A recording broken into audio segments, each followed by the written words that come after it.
कुंज बिहारी।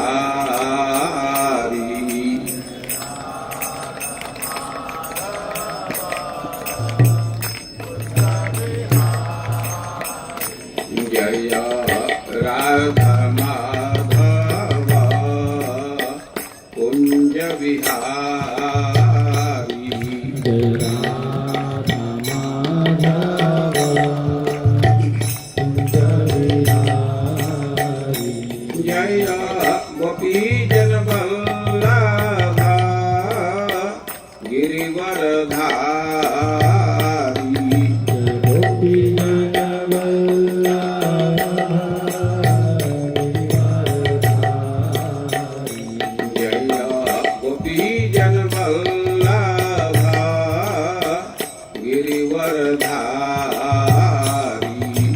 गोपी जन वल्लभ गिरिवरधारी। यशोदानंदन ब्रज जन रंजन।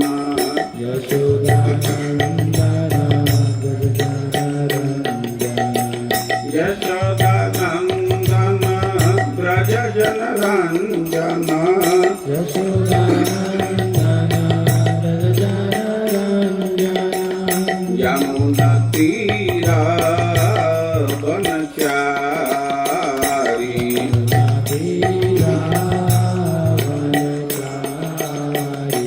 जय राधा माधव कुंज बिहारी।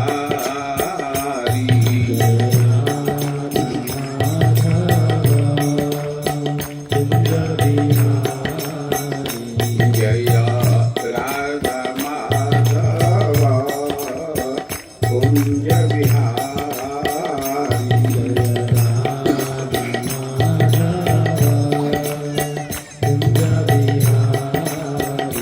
जय गोपी जन वल्लभ गिरिवरधारी।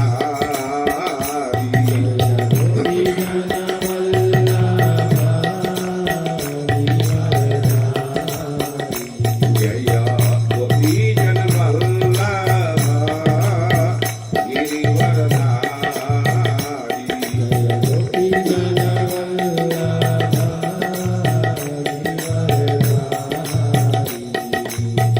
यशोदानंदन ब्रज जन रंजन।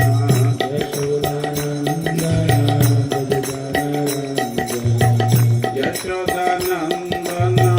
ब्रज जन रंजन।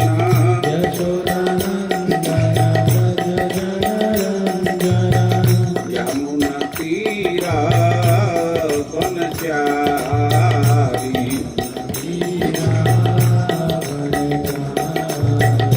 जय राधा माधव कुंज बिहारी।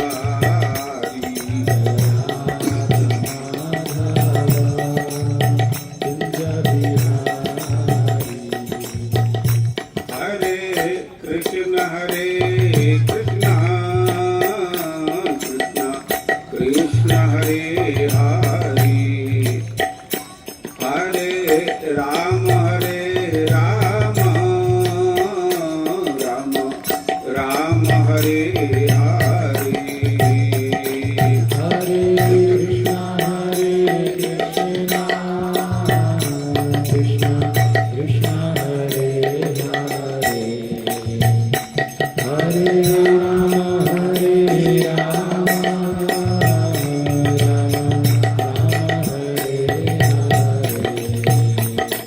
हरे कृष्ण कृष्ण कृष्ण हरे हरे। हरे राम राम राम हरे हरे। हरे कृष्ण कृष्ण कृष्ण हरे हरे।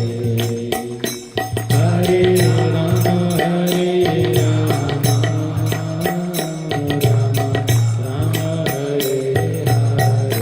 हरे कृष्ण कृष्ण कृष्ण कृष्ण हरे हरे हरे राम राम राम हरे हरे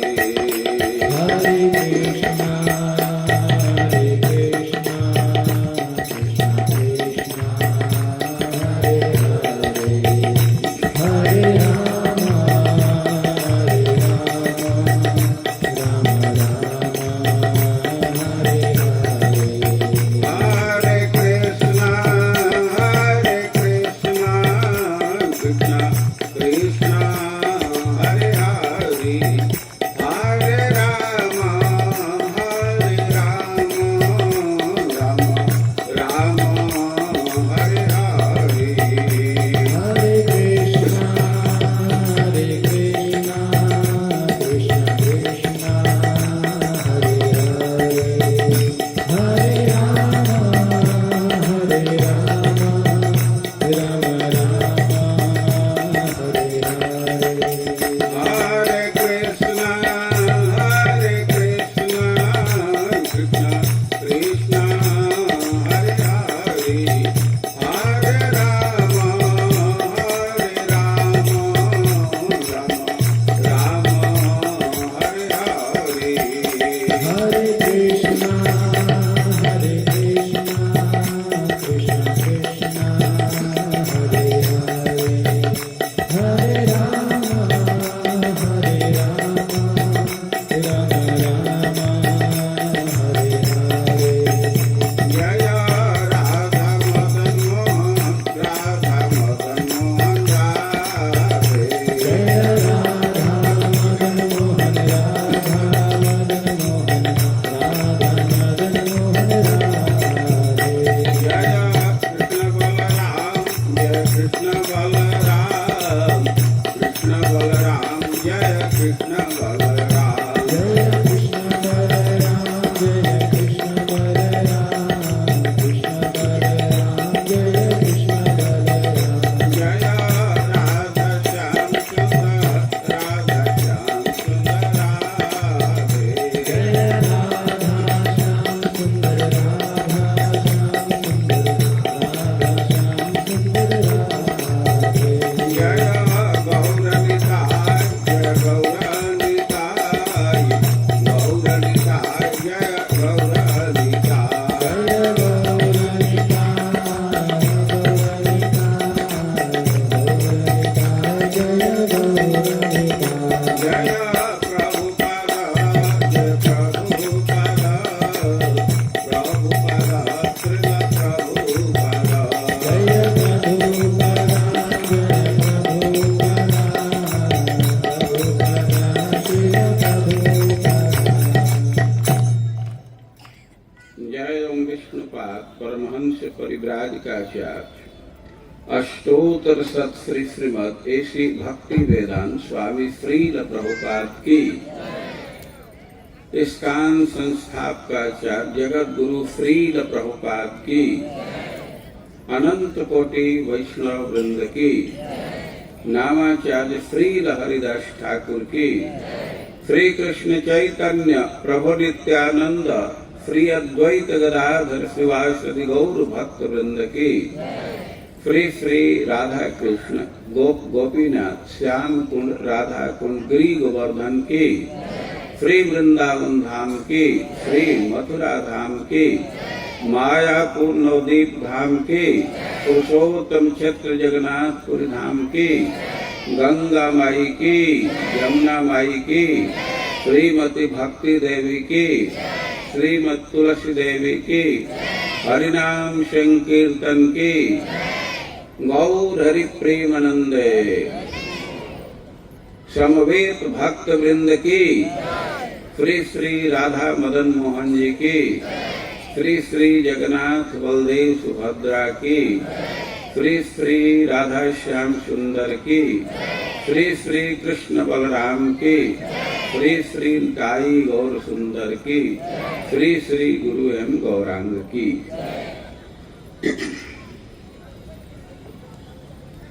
हम लोग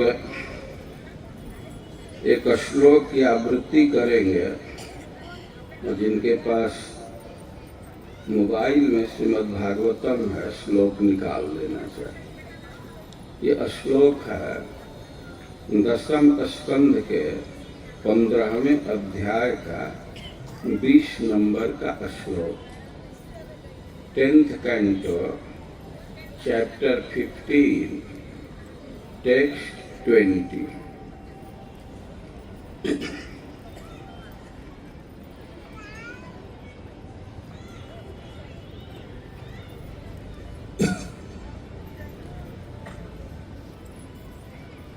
ओम अज्ञानतिमिरान्धस्य ज्ञानाञ्जनशलाकया चक्षुरुन्मीलितं येन तस्मै श्रीगुरवे नमः। हे कृष्ण करुणा सिंधो दीनबन्धो जगत्पते गोपेश गोपिका कांत राधा कांत नमस्तुते। जयतां सुरतोर्पंगोर मम मंदमतिर्गति मत सर्वस्वपदाम्भोज राधा मदन मोहनौ।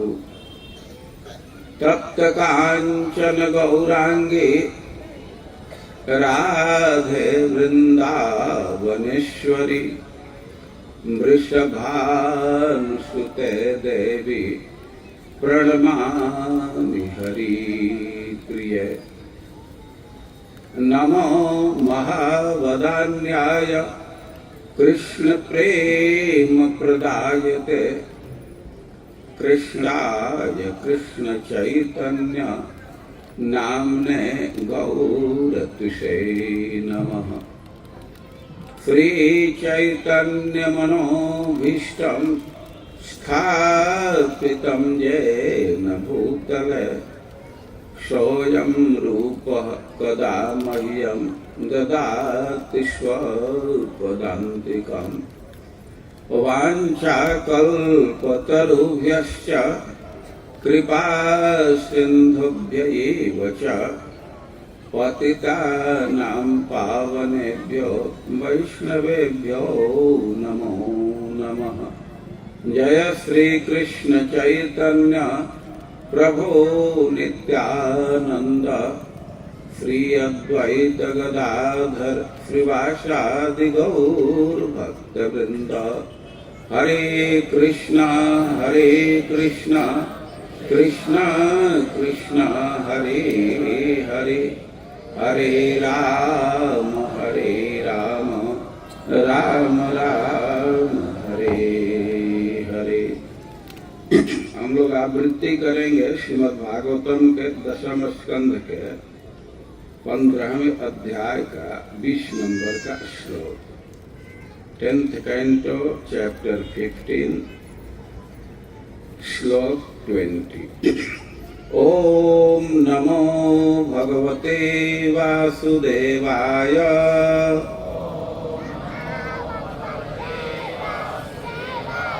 ओम नमो भगवते वासुदेवाय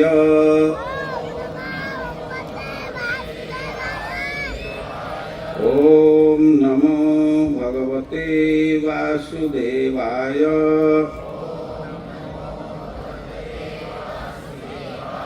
श्रीदामा नाम गोपालः रामकेशवयोः सखा सुबल स्तोक कृष्ण आद्या गोपाः प्रेम्णा इदं अब्रुवन्। श्रीदामा नाम गोपालो गोपालो राम केशवयोः सखा राम केशवयो सखा सुबलस्तोक कृष्णाद्या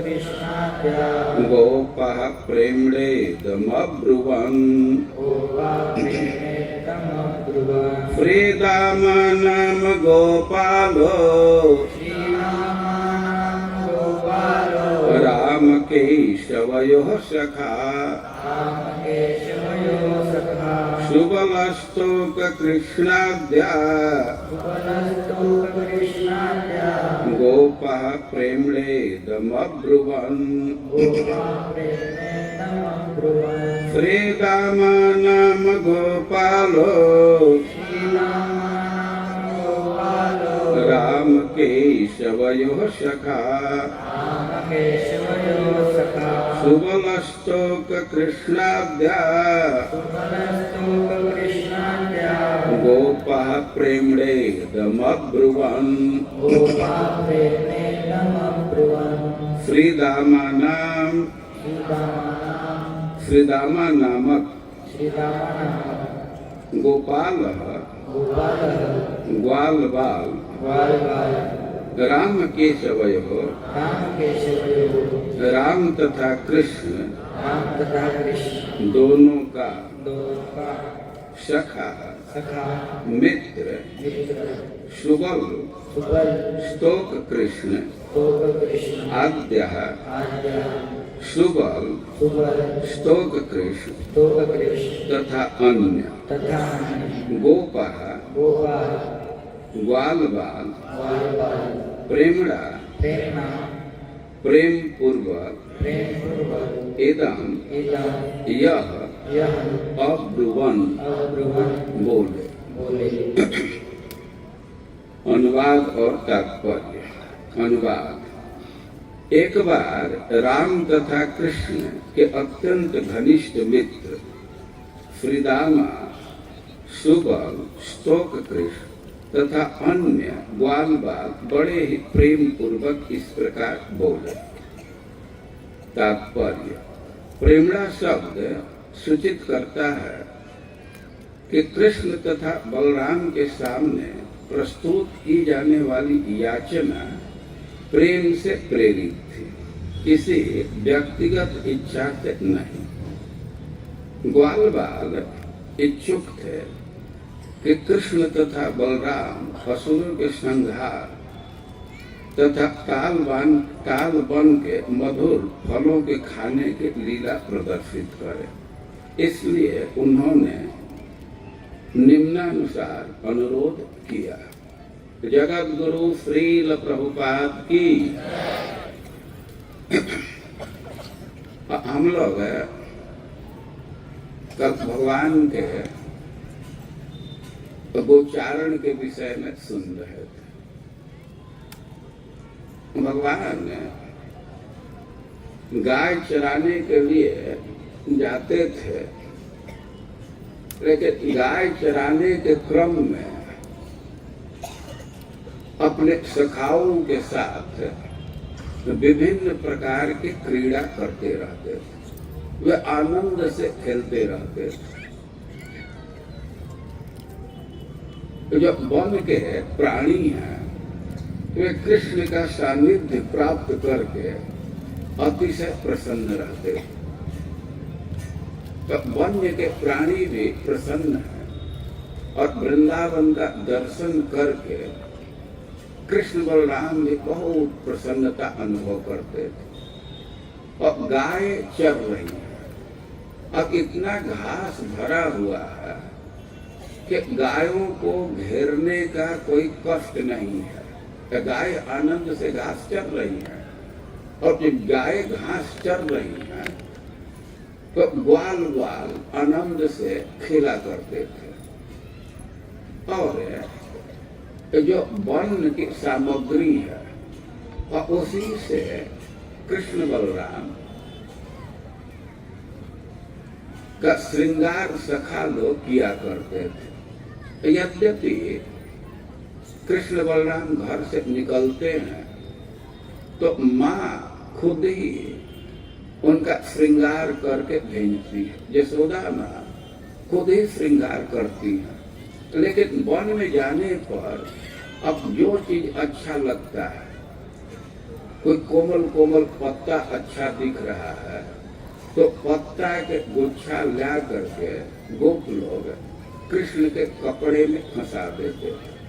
ऐसा वर्णन किया गया है कि भूषिता अप्य भूषया, माँ पहले से आभूषण धारण कराई है, मणियों की माला पहनाई है या और भी श्रृंगार धारण कराई है, और पहले से भी भूषित है, लेकिन उसके बावजूद भी सखा लोग उनको आभूषित करते रहते थे। ताजा ताजा फूल चुन करके उनको माला बना करके उनको बार बार पहनाते। और ऐसे गोचारण के क्रम में सखा लोग कृष्ण को संतुष्ट करने के लिए, उनको आनंदित करने के लिए कई ये कार्य किया करते थे। अब एक दिन के विशेष घटना का उल्लेख कर रहे हैं कि एक दिन भगवान ने अपने सखाओं के साथ गोवर्धन के तलहटी में गाय चरा रहे थे, और उस दिन वे लोग सुबह के समय पुछरी साइड में, पुछरी एक गांव है उसके नजदीक थे। कृष्ण बलराम वो अनेक गायों को लेकर के, हजारों हजारों गायों को लेकर के और कई एक सखाओं के साथ मिल करके गोचारण की लीला करते हैं। और वृंदावन का क्षेत्र तो बहुत विस्तृत है, 5 योजन। 5 योजन का अर्थ हुआ 60 किलोमीटर। तो उतने दूरी में वो गाय चराया करते थे, बहुत विशाल क्षेत्र था। और जिस लीला का उल्लेख कर रहे हैं, और उस दिन कृष्ण बलराम पुछरी साइड में थे। पुछरी एक गांव है जो गिरिराज जी के गोवर्धन पर्वत के दक्षिणी हिस्सा में स्थित है। तो समझ लेना चाहिए कि वह स्थान पुछरी मथुरा से पश्चिम दिशा में, और उसके दूरी लगभग 2 योजन मतलब 24 किलोमीटर है। और मथुरा से पुछरी 24 किलोमीटर, और बीच में एक वन है जिसको ताल वन कहते हैं। तो वही के लीला के विषय में वर्णन कर रहे हैं। और गिरिराज जी के तलहटी में गाय चर रही है, सुबह का समय है, और सखा लोग कृष्ण को खिलाने के लिए विविध प्रकार के फल का संग्रह कर रहे हैं। वे वन में घुस करके और जो भी ताजा ताजा फल है, स्वादिष्ट फल है, तो उसको तोड़ तोड़ करके संग्रह कर रहे थे। कृष्ण को अच्छा अच्छा पका हुआ फल खिलाने के लिए फल का संग्रह कर रहे थे। और उसी क्रम में अब वे लोग पके हुए ताल फल का गंध सूंघे।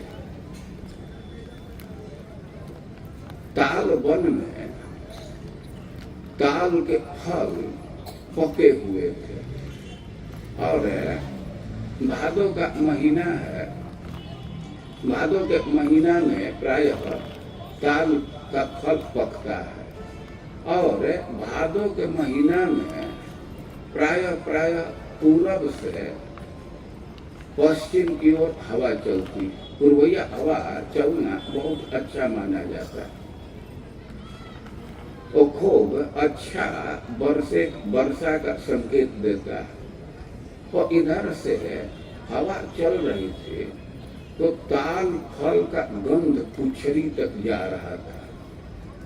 वो फल जुटा रहे थे, चुन रहे थे, तब तक उनको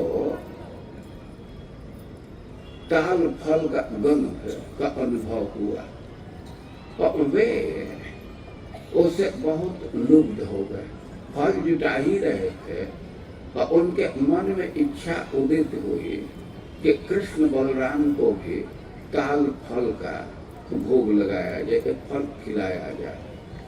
और इसी भावना से अब जंगल से, वन से कृष्ण के पास आए और कृष्ण से कहने लगे।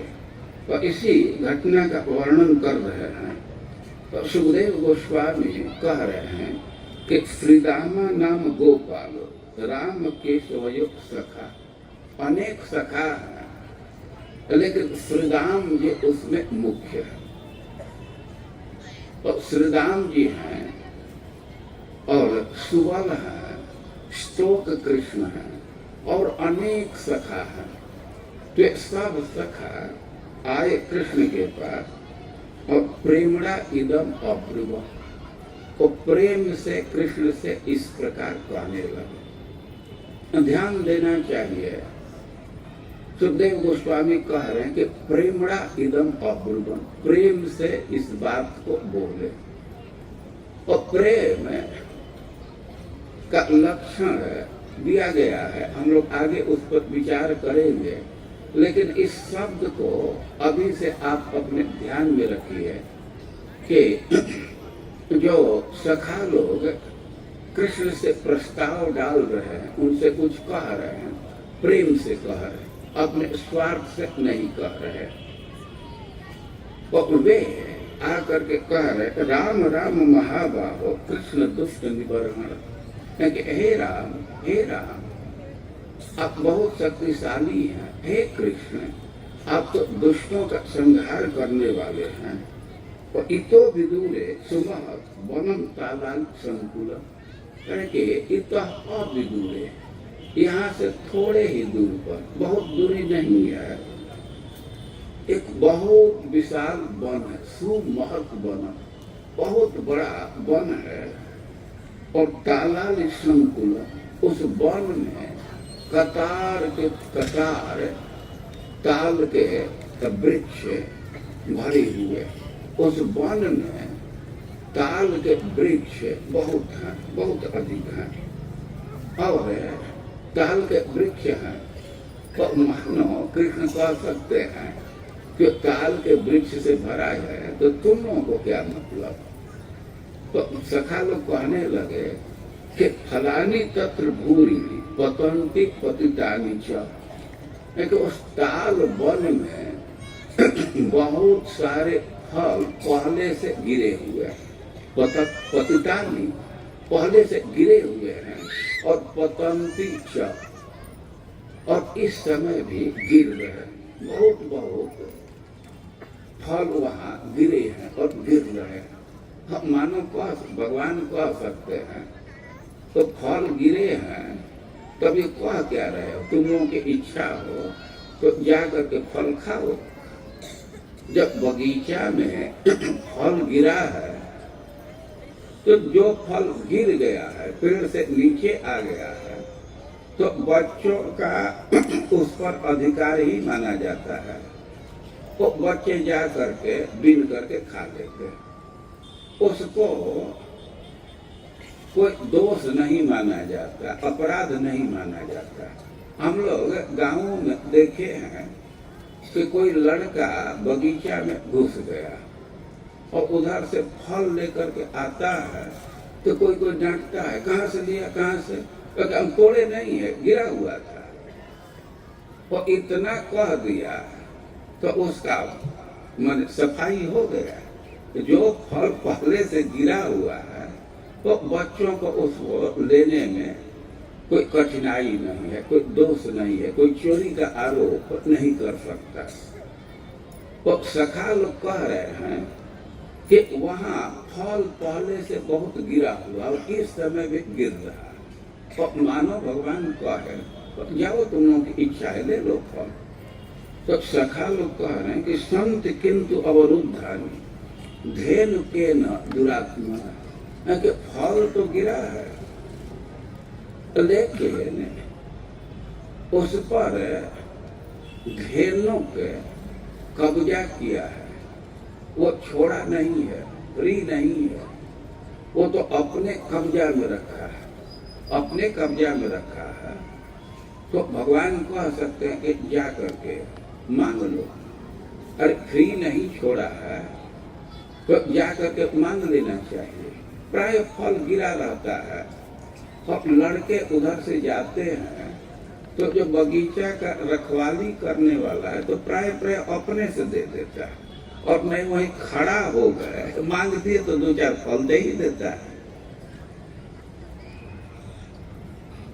तो बच्चे लोग कह रहे हैं कि और उद्धारी वो कब्जा में रखा है, और भगवान कह सकते हैं कि मांग लेना।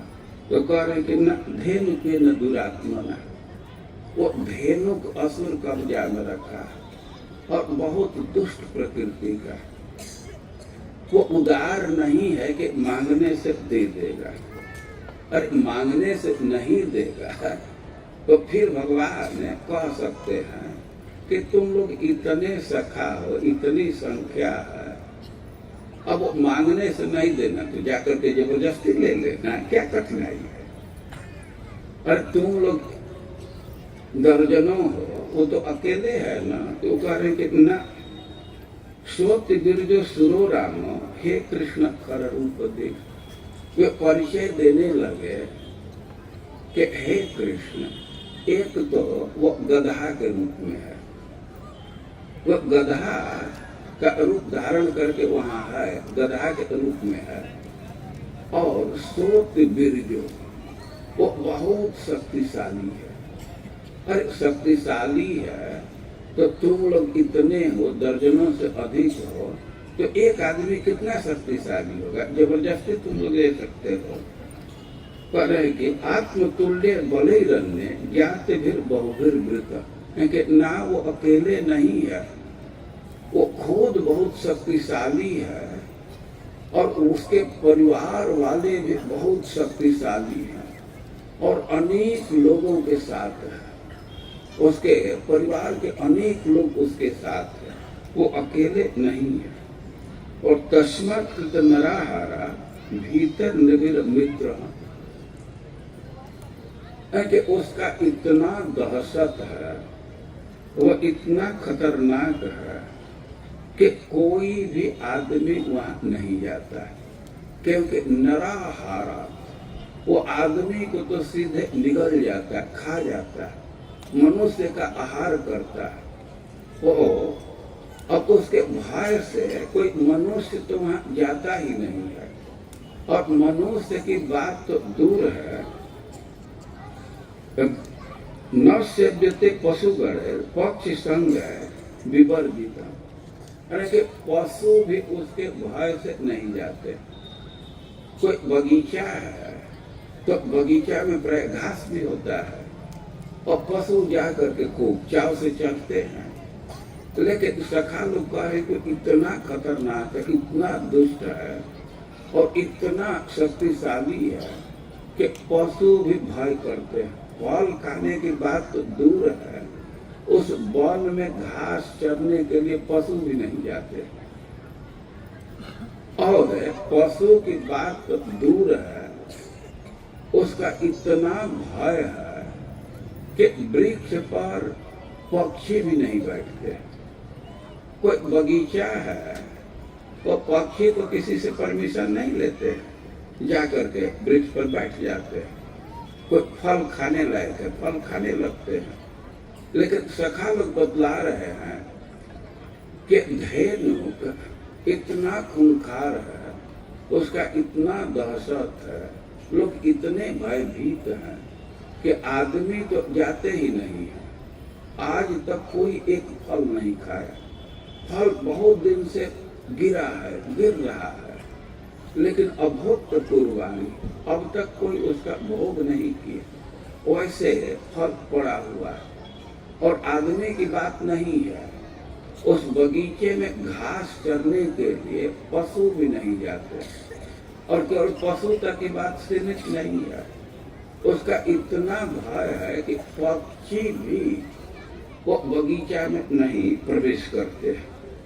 तो कह रहे हैं कि विद्यन्ते अभुक्त परवाणी फलानि सुरभीरि च ये सवै सुरभिर्गंधो विसुचीनो अगृह्यते।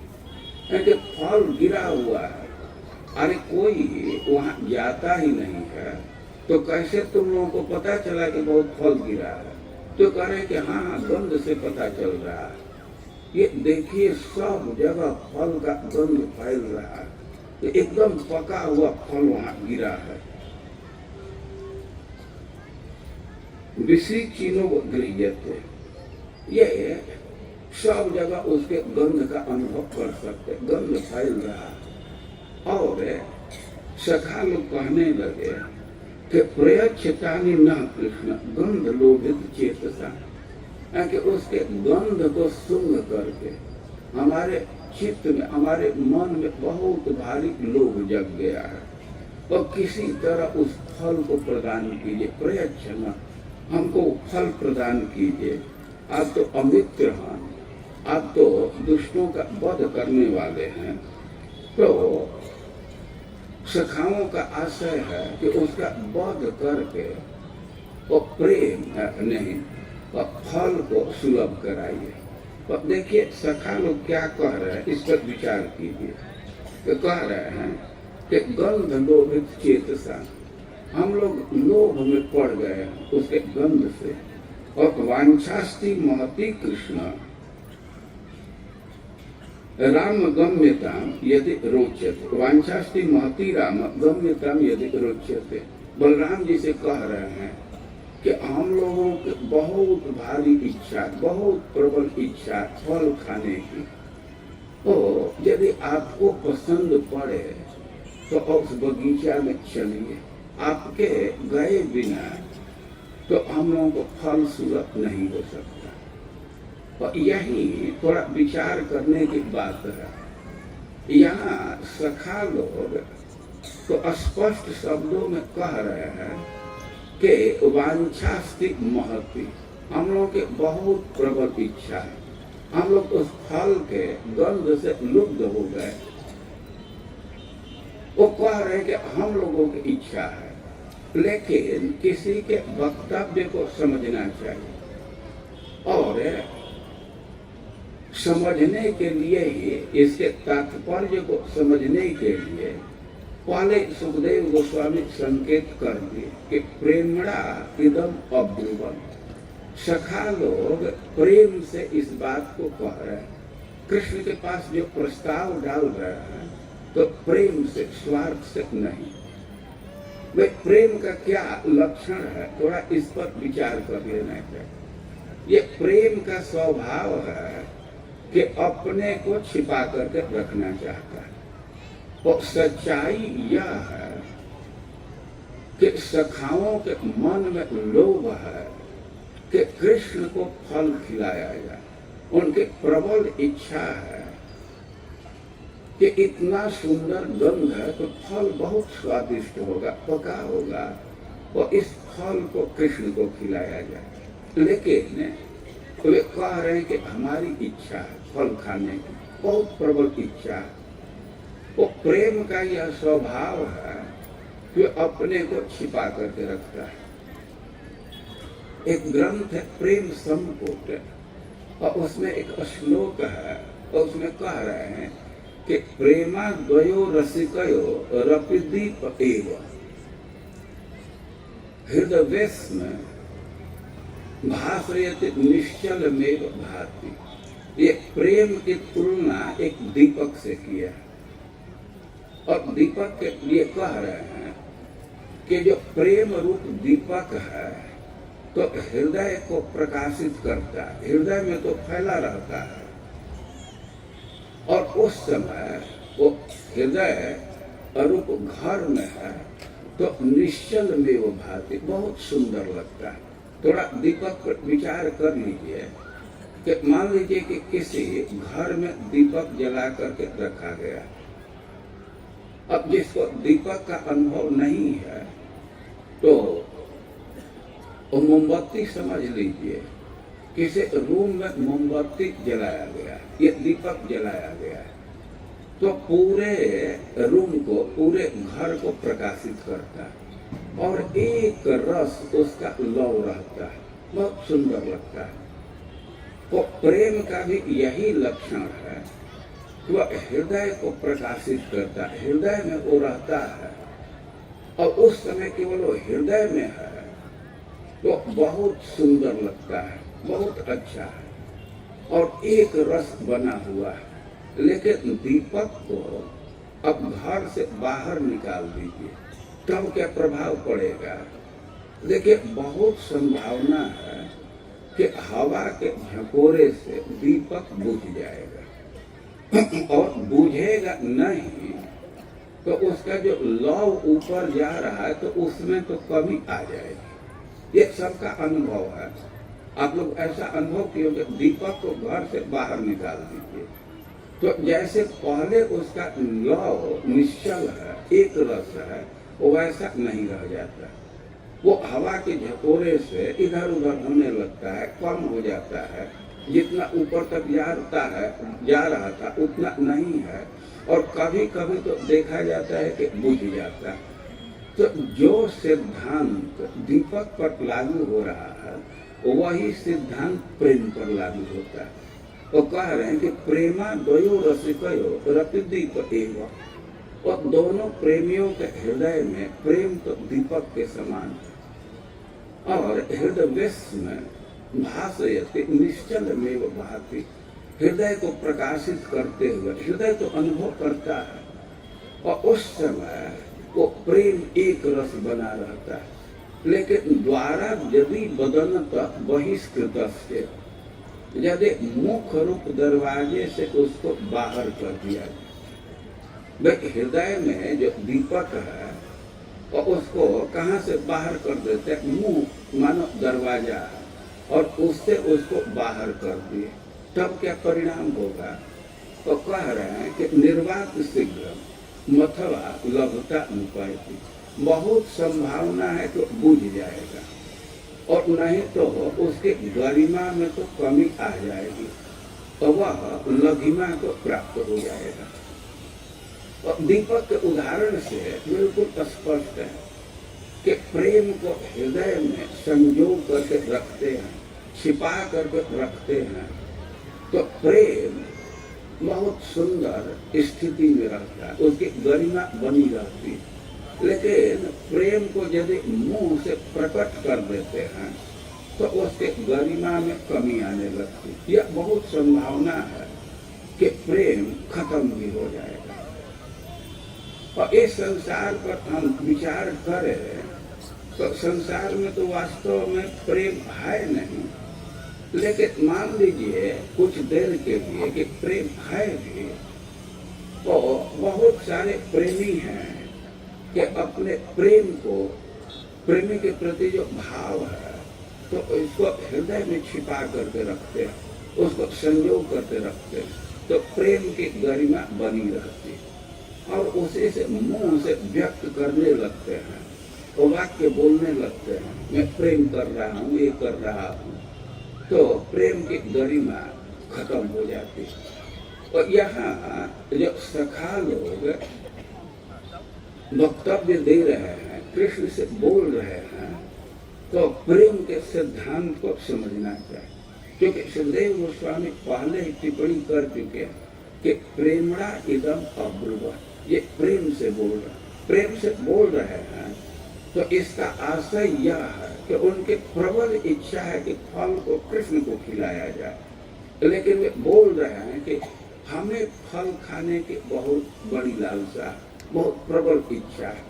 तो यह प्रेम का सिद्धांत है। ऐसे वे गाना भी गाते हैं कि प्रेम नदिया के सदा बहे उल्टी धारा, वो प्रेम का ऐसा सब उल्टा धारा बहता है। इच्छा है कृष्ण को खिलाने का और कह रहे हैं कि हमारी बहुत इच्छा है, तो कृष्ण से ऐसा प्रस्ताव रखते हैं, वो कह रहे हैं कि एवं सुहृद वचः श्रुत्वा सुहृद प्रीत चिकित्सया, भगवान के सखा लोग जब इस बात ऐसा कहे कि हमें फल खाने की इच्छा है, तो उनका प्रिय करने के लिए अपने सखाओं को फल खिलाने के लिए प्रहस्य जगमुतुर गोप वृतो ताल बनम प्रभु। कृष्ण बलराम मुस्कुराए अपने सखाओं की बात सुन करके, और ताल बनम, वे ताल बन में गए। दोनों समर्थ हैं जो कह रहे हैं कि जगमुतुर गोप वृतो, कृष्ण बलराम प्रधान है और उनके सखा लोग साथ में हैं, और अपने सखाओं की बात सुन करके वे ताल वन में गए, सबके साथ गए। अब ताल वन में गए तो बलराम जी के विषय में कह रहे हैं कि बल प्रविश्य बाहुभ्याम तालन संपरिकंपय। बलराम जी गए वहां और सीधे बगीचा में पहुंचे, घुस गए, प्रवेश किए और जा करके ताल फल को हिलाने, ताल वृक्ष को हिलाने लगे। परिकंपय, खूब जोर से उसको हिलाने लगे। तो वो इतना हिलाए कि फलानी पातया मास मतंगज इवो जैसा, बड़े जोर से वृक्ष को हिला रहे। उदाहरण दे रहे हैं कि जैसे कोई मतवाला हाथी है और वृक्ष में टक्कर मारता है, उसको झकझोर देता है, तो वैसे बलराम जी वो ताल वृक्ष को झकझोर रहे, अपने बाहों से ताल वृक्षों को हिलाए, बहुत जोर से हिलाए।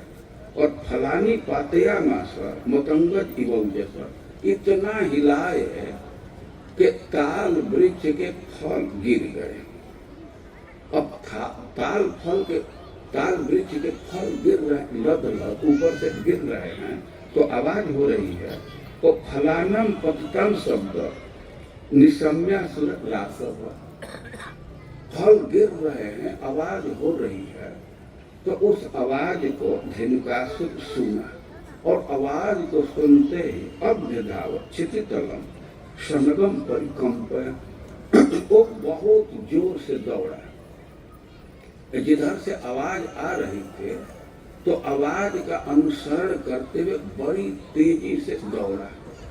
सखा लोग पहले उसको कहे हैं कि अति बीर्ज, वो बहुत शक्तिशाली। वो कितना शक्तिशाली है और इसका अनुमान कर सकते हैं कि वो जब दौड़ रहा था तो पृथ्वी डोलने लगी, उसके दौड़ने से पृथ्वी डोलने लगी। ये कह रहे हैं कि क्षितितलम सनगम परिकंपन, ये पहाड़ को अचल कहा जाता है, पहाड़ डोलते नहीं है। लेकिन ये धेनुकासुर दौड़ा तो पृथ्वी कांपने लगी, डोलने लगे। सनगम, वो पर्वत के सहित जोड़ने लगी, पर्वत भी हिलने लगे, इतना वो शक्तिशाली था। और समेत तरसा प्रत्यय द्वाभ्याम पद्भ्याम बलम बली, वो कह रहे कि नजदीक गया और सीधा बलराम जी पर दुलत्ती चला दिया। अपने पीछे के दोनों पैरों से बलराम जी पर आघात किया। निहत्य और शिका सभन मुंचन पद शरत खल, वो दुष्ट व्यक्ति कुछ विचार नहीं किया। अगर कोई व्यक्ति आया है तो कुछ तो समझना चाहिए किस आशय से आया है। वो बिना विचार किए सीधे दौड़ा और बलराम जी के छाती पर दुलत्ती मार दिया। और गधा का स्वभाव है, वो रेंकते हुए दौड़ते हैं। गया जोर से छाती में मारा बलराम जी का और फिर आगे दौड़ गया। वो आगे दौड़ा रेंकता हुआ, लेकिन बलराम जी पर कोई असर नहीं पड़ा। वो बहुत जोर से मारा, लेकिन बलराम जी वहीं खड़े के खड़े रह गए। अब इसको देख करके उसका क्रोध और बढ़ गया, उसका क्रोध बढ़ा और पुनरासाध्य संरब्ध उपकृष्टा परास्थित, और फिर वो दौड़ा दुलत्ती मारने के लिए।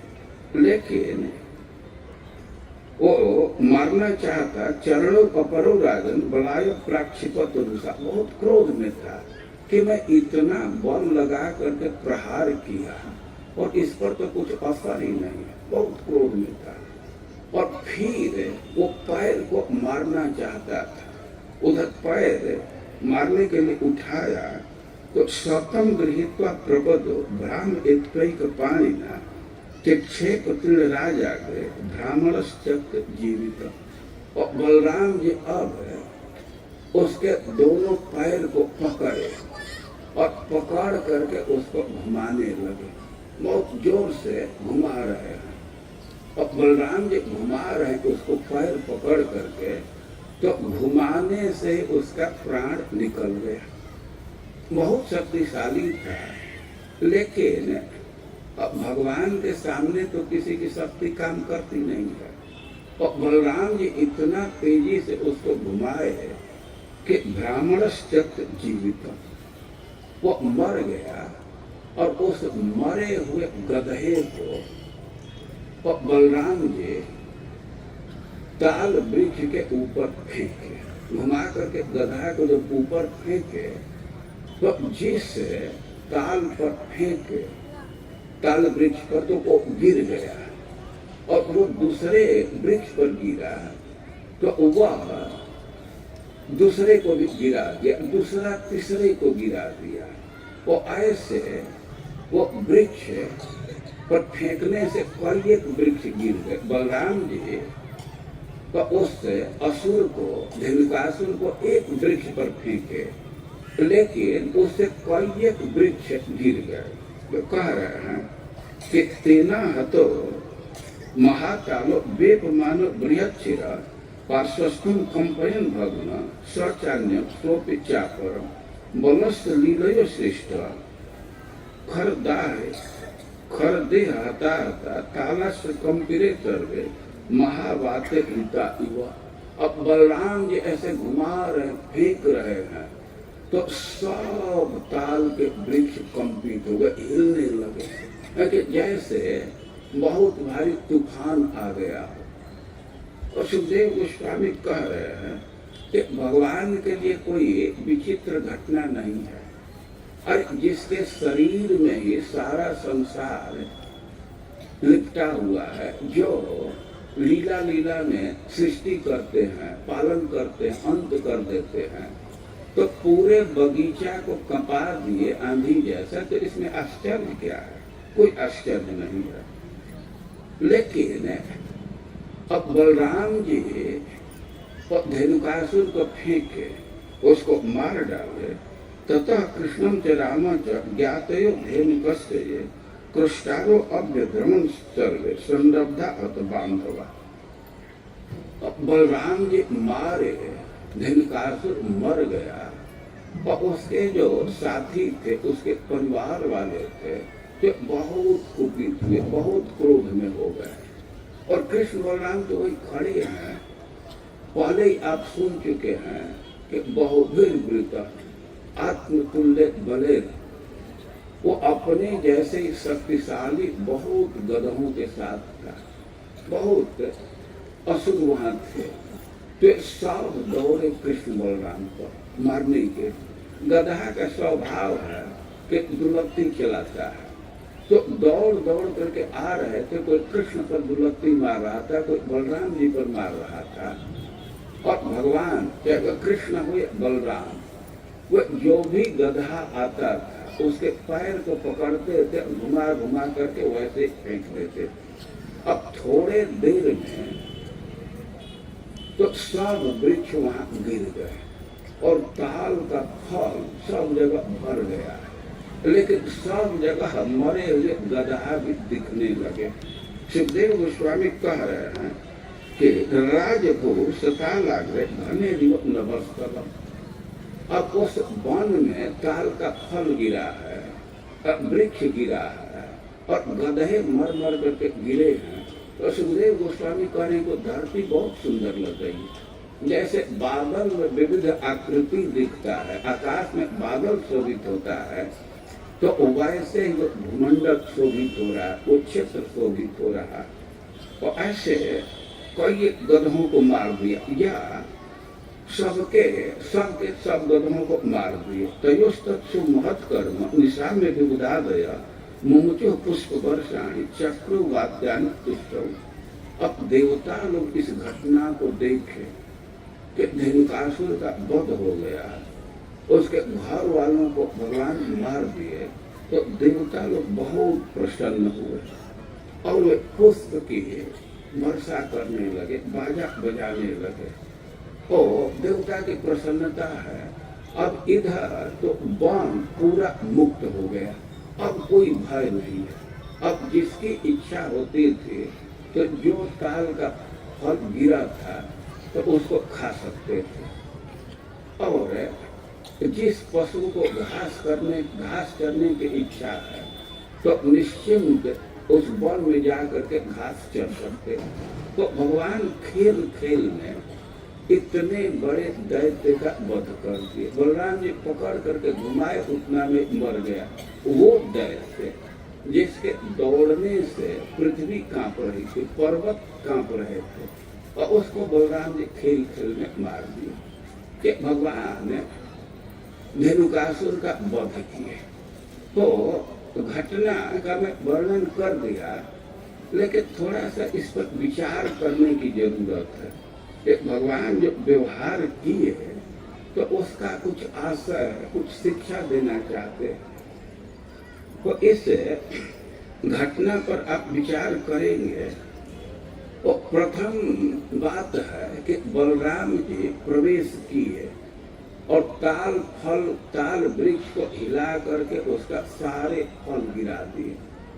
और एक भक्त इस पर अपना विचार दे रहे हैं कि भाई कोई कितना भी भारी तपस्या में हो, शीतोष्णादि सहिष्णु को विरतम, कोई व्यक्ति शीत घाम को निरंतर सह रहा है, ये बहुत भारी तपस्या है।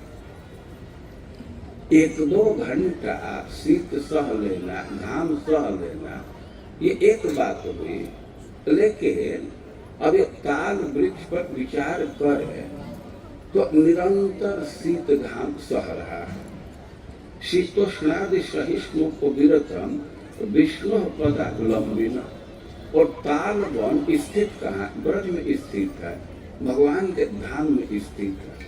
तो कोई व्यक्ति निरंतर शीत घाम को सह रहा है और भगवान के स्थान का आश्रय लिया है, भगवान के धाम का आश्रय लिया है। और धाम में भी अरण्य था, बहुत लोग धाम का आश्रय लिए हैं, लेकिन कोई कोई तो वन में रहते हैं और कोई कोई छत के नीचे रहते हैं, अपार्टमेंट में रहते हैं। तो कह रहे हैं कि भले ही वह वन में अपना निवास रखा है, वहीं स्थित है और महातपस्थिति, बहुत महान तपस्या में लगा हुआ है। और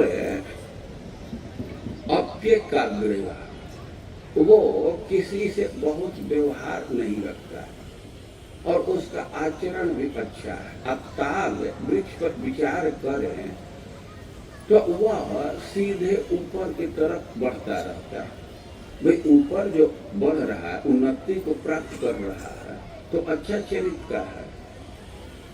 और माता पिता के दृष्टि से देखा जाए तो ताल तो भूमि जा, पृथ्वी का पुत्र है। पृथ्वी कितनी महान है। पृथ्वी सबके अपराध को सहती रहती है। कोई कोड़ रहा है, खान रहा है, क्या क्या करते हैं, फरसा से, कुदारी से, कोई कोई जीवी जैसी भी लगा लगा करके कोड़ रहे, खान रहे हैं, लेकिन तो कोई प्रतिकार नहीं करते, सह जाती। और पृथ्वी को बहुत महान माना गया। और ताल वृक्ष तो पृथ्वी का पुत्र है। तो यहाँ सिद्धांत दे रहे हैं कि कोई शीत घाम निरंतर सह रहा है, भगवान के धाम में निवास कर रहा है और धाम में भी वन में निवास कर रहा है और उसका चरित्र भी ठीक है। कोई बहुत प्रपंच में नहीं पड़ा है, उन्नति को प्राप्त कर रहा है और माता पिता के दृष्टि से भी वो महान है।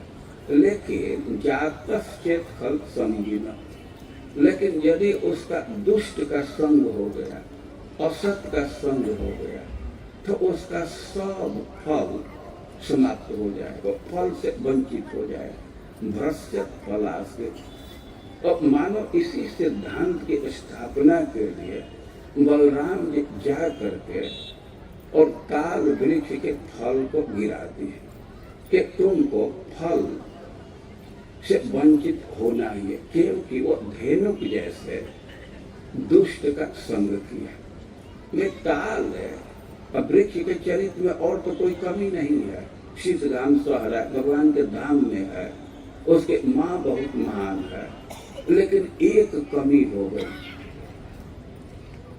अब दुर्भाग्यवश वो धेनुकासुर का संग हो रहा है, तो जा करके फल को गिरा दिए। मानो भगवान सिद्धांत दे रहे हैं कि तुम लाख जप तप करो, धाम का सेवन करो, लेकिन असत का संग है तो फल से वंचित रह जाएंगे, सिद्धि की प्राप्ति नहीं होगी। शायद इसी सिद्धांत को ध्यान में रखते हुए चैतन्य महाप्रभु सनातन गोस्वामी को कहे कि असत संग त्याग वैष्णव आचार। वैष्णव का मतलब है कि असत संग से दूर रहे। असत का संग हुआ तो फल से वंचित रह जाएंगे। संग का बहुत भारी प्रभाव होता है।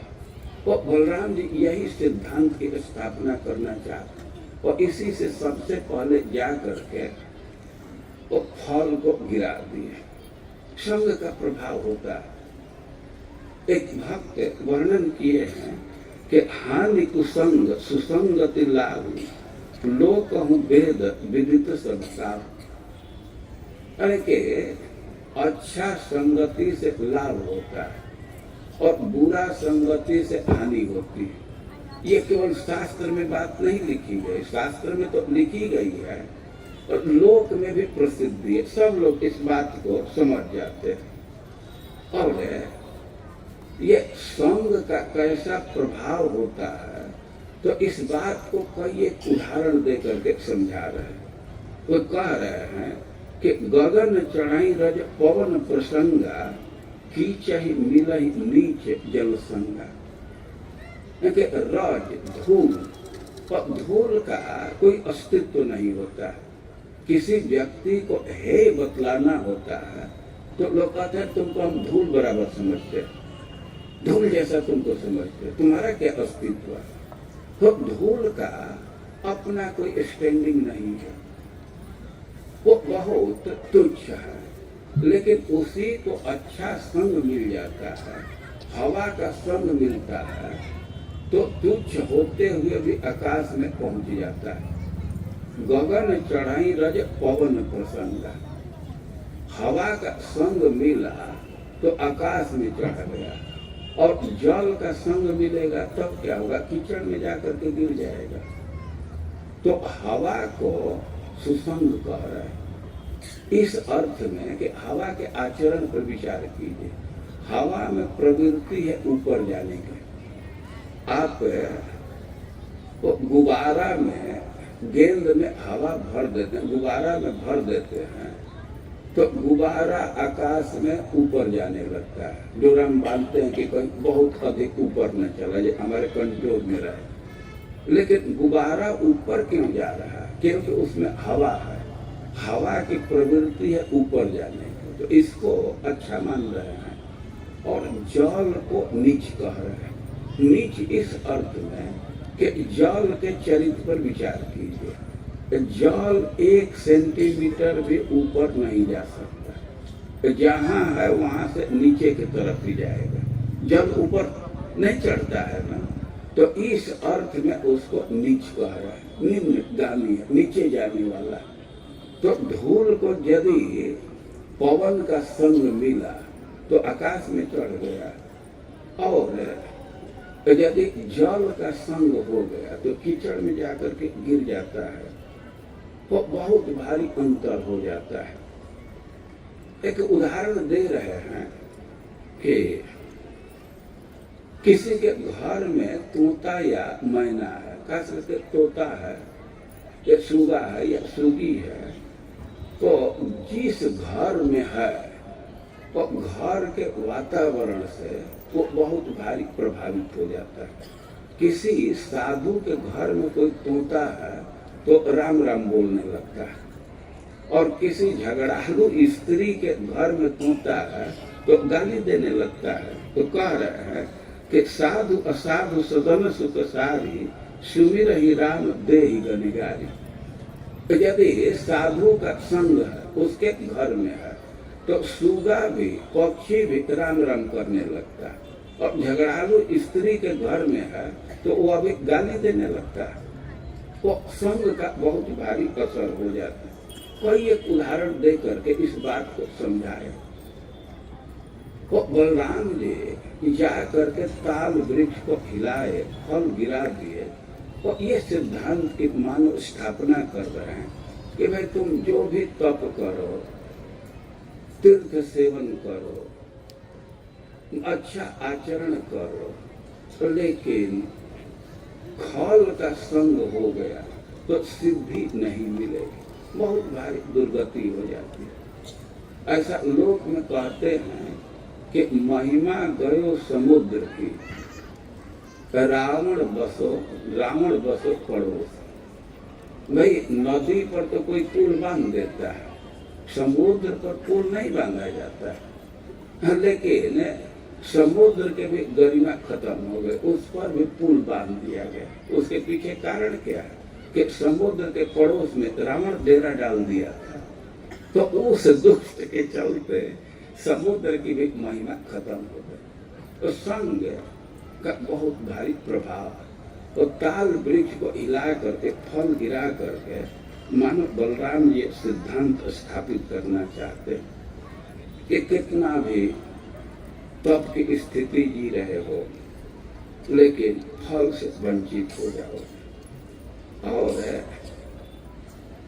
अब बलराम जी के लीला पर विचार करें तो एक चीज और आ रहा है कि देखिए बलराम जी तो उस वन में प्रवेश किए और ताल वृक्ष को जा करके हिला रहे, उसको कंपा रहे, लेकिन उसका परिणाम क्या हो रहा है कि फल गिर रहा है, और उस गधा का धेनुकासुर का पैर पकड़े, लेकिन उसके स्वभाव में कोई परिवर्तन नहीं हुआ। तो कह रहे, सिद्धांत दे रहे हैं कि संपीड़ितों की सरल फलदानशील, जो सज्जन व्यक्ति है, सरल व्यक्ति है, तो उनको कष्ट देने पर भी वो कुछ रिवार्ड देते हैं, फल देते हैं।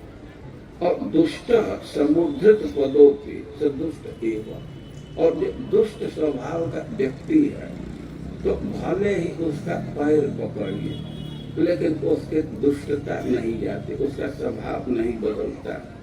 तो तालादि कंपन मथान धृत कलस्य धृति कलस्य मन्य बलेन रचितेत निदर्शनाय। तो कह रहे हैं कि इसी दो सिद्धांत के डेमोन्स्ट्रेशन के लिए, प्रदर्शन के लिए मानो बलराम जी जा करके ताल वृक्ष को हिला दिए और उस गधा का धेनुकासुर का पैर पकड़े, धेनुकासुर का पैर पकड़े, लेकिन उसके स्वभाव में कोई अंतर नहीं हुआ, अपने दुष्टता का त्याग नहीं किया, और सरल है। सरल मतलब सीधा, ताल वृक्ष तो बिल्कुल सीधा है, तो उसको जा करके हिला रहे हैं तो ऊपर से फल मिल रहा है। तब वृक्षों का जीवन सरल है और कष्ट पाने पर भी फल देते। बहुत सारे महानुभाव वृक्षों से शिक्षा ग्रहण करते, तो वृक्ष को कष्ट देने पर भी वो फल देता है। बड़े लोगों का यही लक्षण है, आप वृक्ष पर ढेला मारेंगे, ऊपर से फल प्राप्त हो जाता है। जो महान व्यक्ति हैं उनके स्वभाव में यही है। इसे सूर्य चंद्रमा पर ग्रहण लगता है, राहु आक्रमण करता है, खुद संकट में है लेकिन दूसरे को दान दिलाते। ग्रहण लगता है तो ब्राह्मणों को फायदा हो जाता है। तो बड़े लोगों का यह लक्षण, तो वृक्षों के चरित्र से यह सीखना चाहिए। कोई कष्ट दे रहा है फिर भी उसको फल देना, रिवार्ड देना, ये बड़प्पन का लक्षण है। इस संबंध में संत समाज में एक घटना का प्रचलन है। घटना सुनाते हैं कि अभी कुछ 100 वर्ष पहले, लगभग 1000-1200 पहले, पंजाब में एक राजा हुए, रणजीत बहादुर उनका नाम था। और एक दिन वे अपने राजकीय ठाट में कहीं यात्रा पर थे, कहीं रोड पर जा रहे थे, तो वे राजा हैं तो उनके साथ कई एक सिपाही थे, कई एक रथ था, सब उनके पीछे पीछे जा रहे थे। और रोड के किनारे एक वृक्ष था, उसमें फल लगे हुए थे, और उधर एक बुढ़िया जा रही थी। बुढ़िया के साथ उसका नाती था, ग्रैंडसन था, और वह भूखा था, उसको भूख लगी थी। अब बुढ़िया के पास तो खाने का कोई चीज नहीं था। लड़का मांग रहा था कि हमको कुछ दो, भूख लगी है। तो वो वृक्ष के नजदीक गई और ढेला मारने लगी। वो बैर का वृक्ष होगा या जो हो, वो ढेला मार करके फल गिराना चाहती थी। तो वो तो अपने नाती को फल देने के लिए ढेला मार रही थी वृक्ष पर, और संयोग से राजा का रथ उधर गुजरा। वो ढेला मारी वृक्ष पर, और तब तक वो ढेला जा करके राजा के रथ पर लग गया। अब राजा के रथ पर लगा तो सिपाही सब बौखला गए। वो दौड़ करके बुढ़िया को पकड़े और मार करने लगे। अब राजा का उधर ध्यान गया कि हमारे सिपाही उस वृद्धा महिला का तिरस्कार क्यों कर रहे हैं, उसको क्यों मार कर रहे हैं। तो राजा बुला लिए कि उसको तुम लोग मार रहे हो, क्यों मार कर रहे हो। तो सिपाही लोग बतलाए कि आपके रथ पर ढेला मारी है। अब राजा को यह बात समझ में नहीं आ रही थी कि हमारे रथ पर ये बूढ़ी स्त्री ढीला क्यों मारेगी। और उस स्त्री को बुलाए, महिला को बुलाए और पूछे कि तुम हमारे रथ पर ढेला मारी हो। तो कहे कि ना सर, हम आपके रथ पर ढेला नहीं मारी, हम तो अपने बच्चे को फल खिलाने के लिए वृक्ष पर ढेला मार रही थी, लेकिन वो ढेला संयोग से आपके रथ पर लग गया। अब राजा विचार करने लगे कि ढेला वृक्ष पर लगा होता तो इसको फल की प्राप्ति होती, और हमारे रथ पर लगा तो इसको डंडा मार रहे हैं, तो हमारी स्थिति तब तो वृक्ष से भी गई बीती हो गई ना। वो कहे कि ना थोड़ा हमारे पोजीशन पर ध्यान रखो। और उस बुढ़िया को 1000 स्वर्ण मुद्रा दान दिया, उसको रिवार्ड दिया कि वृक्ष पर ढेला लगने से इसको फल की प्राप्ति होती, और हमारे रथ पर ढेला लगी तो इसको दंड मिल रहा है, तो हमारा पोजीशन खत्म हो जाएगा। तो ऐसे महान लोग शिक्षा ग्रहण करते। तो बलराम जी का जो चरित्र है, ये लीला है, तो इससे कई एक शिक्षा की प्राप्ति हो रही है। और कह रहे हैं कि सखा लोग कहे कि हम लोगों की बहुत इच्छा है, यदि आपको पसंद पड़े तो चलिए ताल वन में चलिए। तो भगवान ने उनके प्रस्ताव को तुरंत स्वीकार कर लिया। इस पर कह रहे हैं कि नृत्य तृप्तोप्यहम भक्तान पूर्वे सतफल भोजित।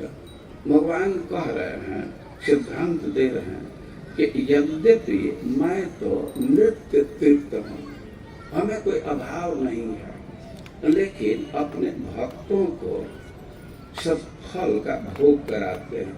उत्साह विघ्न मप्युग्रम इति तत्प्रतिस्फुटम।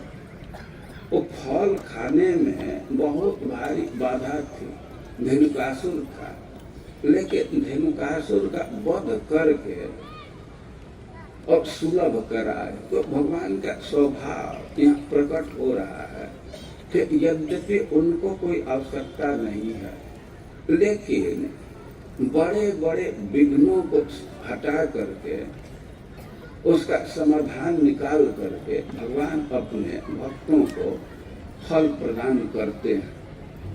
यह सब सिद्धांत है। और बलराम जी जाकर के धेनुकासुर का वध किए। भगवान को लीला करते हैं तो उससे बहुत बहुत शिक्षा की प्राप्ति होती। और इस प्रसंग में यह बहुत महत्वपूर्ण शिक्षा है कि असत संग से बचना चाहिए।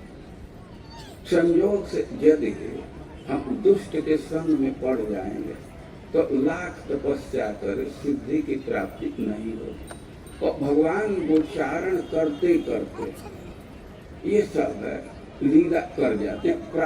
प्रायः तो बच्चों के समान खेल किया करते हैं। जैसे गांव के बच्चे खेलते रहते हैं तो वैसे भी खेलते रहते हैं, लेकिन बीच बीच में इस चेष्टित कोई ऐसी लीला कर देते हैं कि पता चल जाता है कि सामान्य व्यक्ति नहीं है, ये सामान्य मनुष्य नहीं है, ये विलक्षण व्यक्ति सबके ऊपर है। तो भगवान गोचारण के क्रम में बहुत बहुत लीलाएं किए। हम लोग यहाँ 4 दिन का सत्र रखे थे और जितना समय मिला उसके हिसाब से कुछ भगवान के लीला को प्रस्तुत करने का प्रयास किया गया। लेकिन ध्यान रखना चाहिए कि ये जो 4 दिन का सत्र है तो अपने आप में बहुत महत्वपूर्ण है, अपने आप में पूर्ण है, लेकिन फिर भी यह शोभा यात्रा के अवसर पर, कृष्ण बलराम के शोभा यात्रा के अवसर पर ये आयोजन किया गया। और मुख्य आयोजन है कृष्ण बलराम की यात्रा, जगन्नाथ की यात्रा। और कोई महान व्यक्ति है और उसके साथ लोग फोटो खिंचाने के लिए ललायित रहते और थोड़ा सा उसके साथ हो जाए तो अपना गौरव समझते। तो जो सारे ब्रह्मांड का नायक है उसके साथ चलने का अवसर मिल रहा है तो कितना भारी गौरव का विषय है, कितना भारी सौभाग्य का विषय है। और ये भगवान की विशेषता है कि उनके दृष्टि पड़ जाने से वो बहुत भारी अंतर हो जाता है। मैं सत्र का प्रारंभ किया था कुंती के वचन से। वो कृष्ण को नमस्कार कर रही है और कुंती देवी कह रही हैं कि कृष्ण तुम हस्तिनापुर को छोड़ करके चले जाओगे, यह हमको अच्छा नहीं लग रहा है। यदि तुम यहाँ था तो वो विक्षित तुम्हारे दृष्टि का प्रभाव होता था कि यहाँ फसल हरी भरे थे, नदियों में पानी भरा हुआ था, खनिज पदार्थ भरे हुए थे और वृक्षों वन की संपदा भरी हुई है, वृक्ष लहरा रहे थे। तो विक्षित है, आपके दृष्टि का प्रभाव था। तो भगवान के दृष्टि पड़ने से बहुत बहुत रोग दूर हो जाता है, दरिद्रता समाप्त हो जाती है। तो कोशिश करना चाहिए कि हम भगवान के दृष्टि में आओ। हम जाते हैं मंदिर में या यात्रा में तो भगवान का दर्शन करते हैं, यह बहुत अच्छी बात है, ऐसा होना चाहिए। लेकिन अब हम तो भगवान का दर्शन करते हैं, हमें आँख को लाभ मिलता है, हमारा भवबंधन समाप्त हो जाता है। खास करके यात्रा के समय, शोभा यात्रा है, रथ यात्रा है, तो भगवान के आगे पीछे अगल बगल चलने से तो हमारा माया बंधन खत्म हो जाता है और भगवान के धाम की प्राप्ति होती है, वैकुंठ की प्राप्ति होती है। और भगवान के दृष्टि का भी बहुत भारी प्रभाव होता है, समृद्धि आ जाती है, रोग व्याधि दूर हो जाता है। और भगवान के सामने चलना, नाचना बहुत महत्वपूर्ण है। वृंदावन में एक संत थे, उनका नाम था शरणानंद और वे दोनों आंख से अंधे थे और बिहारी जी में रोज जाते थे, बिहारी जी के मंदिर में रोज जाते थे और संध्या के समय में जाते थे। और उस समय ब्रज के लड़के भी आते थे जो युवक हैं किशोरावस्था के आते हैं तो ब्रजवासियों का स्वभाव है वो साधुओं से खूब विरोध करते हैं, उलट स्वभाव के होते हैं। तो शरणानंद जी रोज आते थे और एक दिन उनसे पूछे कि बाबा तो काहे को आवे, तो काहे को मंदिर में आते हो? तो शरणानंद जी बड़ी शालीनता से कहे कि बेटा मैं इसलिए आता हूँ कि ठाकुर जी देख ले कि हमारा सेवक आया है और भगवान की दृष्टि पड़ जाए इसके लिए मैं आता। और दृष्टि का बहुत भारी प्रभाव होता है। एक कवि ने लिखा है कि पड़ जाती है दृष्टि जिधर, खिल जाती है सृष्टि उधर। तो भगवान के दृष्टि का बहुत भारी प्रभाव आता है। ये बहुत सुंदर एक अवसर है कि भगवान के साथ चलने का अवसर मिल रहा है, उनके सामने नाचने का अवसर मिल रहा है। और कल रविवार है, छुट्टी का दिन है और इसका लाभ लेना चाहिए। सबको खूब अच्छा से कपड़ा पहन करके शरीर को स्वच्छ करके और भगवान के सामने आना चाहिए। उनके प्रसन्नता के लिए कीर्तन करना चाहिए, नृत्य करना चाहिए। उत्सव का यही मतलब है, नृत्य और गीत और प्रसाद। तो प्रसाद वितरण तो आयोजकों की जिम्मेवारी है। जो सामान्य जन है और उनका यही कर्तव्य है कि खूब आनंद से उत्साह से एक गौरव समझते हुए कि भगवान के साथ हम चल रहे हैं, सबके स्वामी के साथ चल रहे हैं, जगन्नाथ के साथ चल रहे हैं और बहुत उत्साह से रथ यात्रा में, शोभा यात्रा में भाग लेना चाहिए। बहुत शांति पूर्वक आप लोग कथा सुने तो हमें बहुत प्रसन्नता है कि इतनी बड़ी संख्या में उपस्थित हैं और निर्विघ्न बिना कोई बाधा डाले, बिना कोई बात किए भगवान की बात सुन रहे हैं। भगवान की बात सुनने में अच्छा लगता है, चित्त में शांति मिलती है, भक्ति की वृत्ति बढ़ती है और इस दृष्टि से बहुत ही सुंदर आयोजन है। तो यद्यपि हमको समय के अभाव में तो हम कुछ विशेष रूप से तैयार नहीं कर पाए। से पिछले साल था कि एक विषय दिए थे रामकृष्ण प्रभु, उस पर बोलना था। इस बार मन में आया कि भगवान के कुछ ब्रज विहार के विषय में, ब्रज के उनके जीवन के विषय में कुछ कहा जाए। तो जितना समय मिला उसके अनुसार मैं कुछ कहने का प्रयास किया। मूल से कोई त्रुटि रह गई हो, प्रमादवश कोई गलत वाक्य निकल गया हो तो आप लोग उसको सुधार करके ग्रहण कीजिएगा। हरे कृष्ण।